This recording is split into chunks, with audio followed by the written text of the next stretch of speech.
ఏంటి కడప దర్గాకి పెద్ద దర్గాకి రామ్ చరణ్ వెళ్ళారు. దీనిపైన మరి అయ్యప్ప మాలలో ఉండి దర్గాకి వెళ్ళడం అనేది కూడా కొంతమంది ఈ యొక్క విమర్శలు చేస్తున్నారు. మరి ఎలా చూడొచ్చు అంటారు? రామ్ చరణ్ అంటే మరో పక్కన రెహమాన్ గారు ఏదైతే చెప్పారో ఆయన మాట తప్పకుండా ఉండాలని చెప్పి నేను వచ్చానని చెప్పి రామ్ చరణ్ కూడా మాట్లాడినట్టు తెలుస్తుంది. ఏమంటారు? అంటే సినిమా రంగానికి చెందిన వాళ్ళండి కులాలకి మతాలకి ప్రాంతాలకి కూడా అతీతంగా వాళ్ళ అభిమానాన్ని చాటుకుంటారండి. అంటే అవతల వాళ్ళ విశ్వాసాలు ఏదైతే ఉన్నాయో వాటిని గౌరవిస్తారు, వాళ్ళు ఆచరించే వాళ్ళని కూడా వీళ్ళు అప్రిషియేటే చేస్తారు. ఆ రకంగా కడపలో ఉన్నటువంటి పెద్ద దర్గాకి సినిమా వాళ్ళు వెళ్ళడం అనేది ఎన్నో ఏళ్ళగా జరుగుతుంది. సినిమా రిలీజ్ ముందు కావచ్చు, లేకపోతే సినిమా ప్రారంభం అప్పుడు కావచ్చు, అలా వెళ్ళడము, అక్కడ ఉన్నటువంటి ముస్లిం పెద్దల ఆశీస్సులు తీసుకోవడం అన్నది ఒక రకంగా ఎప్పటి నుంచో జరుగుతున్నది. అయితే ఒక్క ప్రధానంగా జరిగింది ఏమిటంటే అయ్యప్ప మాల వేసుకున్న టైంలో వెళ్ళడం ఎంతవరకు సమంజసము.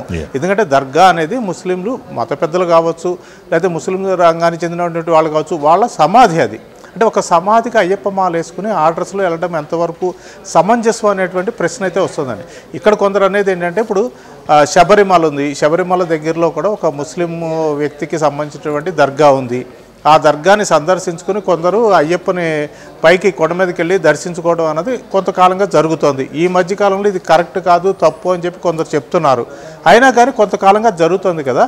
అంటే శబరిమలలో లేని ఏదైతే ఒక నిబంధన కావచ్చు, ఎక్కడ అభ్యంతరం లేనిది ఇక్కడ మీరు అభ్యంతరం చెప్పడంలో అర్థమేముంది అని చెప్పేసి కొంతమంది అయితే అడుగుతున్నారు. కానీ ఇలాంటి విషయాల్లోనండి కొంత అంటే అయ్యప్ప మాల వేసుకున్న గురుస్వాములు ఆ స్థాయిలో వాళ్ళు ఏదైనా దీనికి సంబంధించి విమర్శ చేస్తే దానికి బలం ఉంటుంది. కానీ ఏదో రామ్ చరణ్ చేసిన దాన్ని తప్పు పడుతున్నో, లేకపోతే ఆయన చేసిన దాన్ని కించపరుస్తున్నో, ఆయన్ని ఒక కార్నర్ చేయాలనో చూసేటువంటి వ్యాఖ్యలకైతే గౌరవం ఇవ్వాల్సిన అవసరం లేదండి.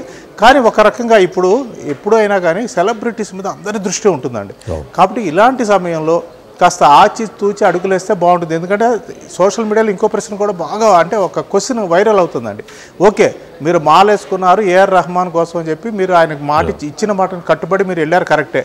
రేపొద్దున ఏఆర్ రెహమాన్ని తిరుపతి కొండ మీదకి మీరు ఏమన్నా తీసుకెళ్ళగలరా చెప్పండి అంటూ కూడా కొందరు అడుగుతున్నారు. కాబట్టి సెలబ్రిటీస్ చేసే ఏ పనినైనా కానీ రకరకాల కోణాలతో చూస్తారు. కాబట్టి వాళ్ళు ఆచితూచి అడుగులేయాల్సిన అవసరం అయితే ఉంటుంది రాజుగారు.